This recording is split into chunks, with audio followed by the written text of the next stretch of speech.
2024 সালের নতুন বছরের নবম শ্রেণীর ছাত্রছাত্রী বন্ধুরা, আশা করি তোমার সবাই ভালো আছো। আজ আমরা যে বিষয়টি নিয়ে আলোচনা করব নবম শ্রেণীর ফার্স্ট সামেরি অর্থাৎ প্রথম পর্যায়ক্রমিক মূল্যায়নের বাংলার কোশ্চেন পেপার নিয়ে।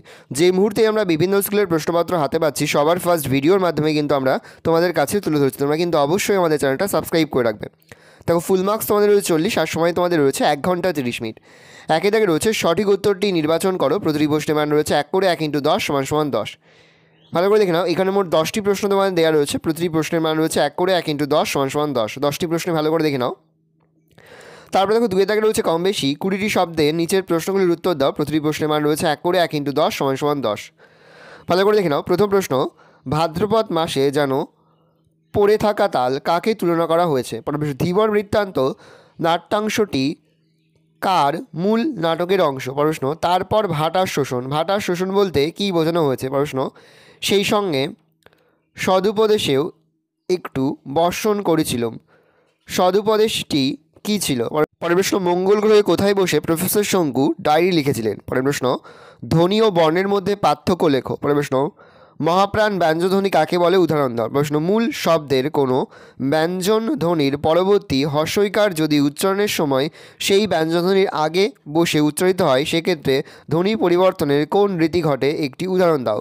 সন্ধি বিচ্ছেদ করো। বিদ্যালয় অথবা গোসম্পদ। পরের প্রশ্ন, মঙ্গলের লাল নদীর জলের স্বাদ কেমন ছিল?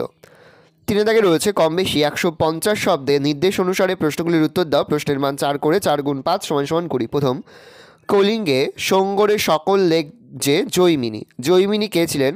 কলিঙ্গের লোক কোন পরিস্থিতি কেন তাকে স্মরণ করেছিলেন? 1+3। অথবাদি রয়েছে, নোংর কবিতায় কবি জীবনের অপূর্ণতার বেদনা কীভাবে প্রকাশিত হয়েছে তা বিশ্লেষণ করো। প্রশ্নের মান 4।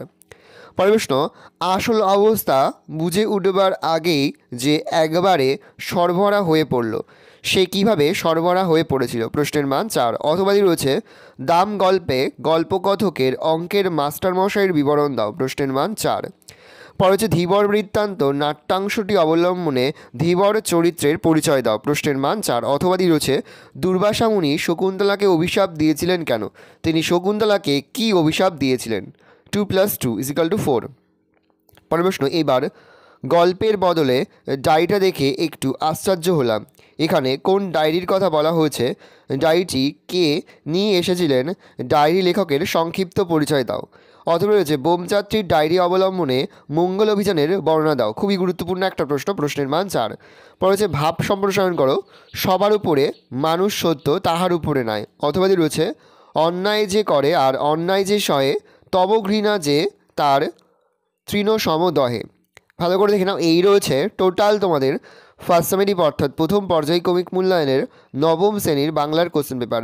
ভালো, তোমরা কোশ্চেনটা দেখে নাও। আশা করি ভিডিওটা ভালো লেগেছে। ভিডিওটা ভালো লাগলে ভিডিওকে লাইক করতে একদমই ভুলবে না। আর আমার চ্যানেল নতুন হওয়া লাল কালার সাবস্ক্রাইব প্রেস করে পাশে বেল আইকন প্রেস করো, যখন নতুন কোনো ভিডিও আপলোড করি সবার ফার্স্ট নোটিফিকেশন তোমরা পেয়ে যাও। আর এই ভিডিওটি তোমার বন্ধুবান্ধবী আত্মীয়স্বজন সবার মধ্যে কিন্তু অনেক শেয়ার করে দাও যারা এই বছর নবম শ্রেণীতে পড়ছে।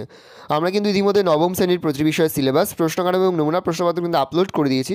তোমরা যদি এখনও পর্যন্ত সেই ভিডিওগুলো না দেখে থাকো, ভিডিওগুলো কিন্তু তাড়াতাড়ি দেখে নাও। তোমাদের সকলকে জানাই আগাম পরীক্ষার অনেক শুভেচ্ছা এবং অভিনন্দন। আশা করি সকলের পরীক্ষায় খুব ভালো হবে। ভালো করে তোমরা কোশ্চেনটা দেখে নাও।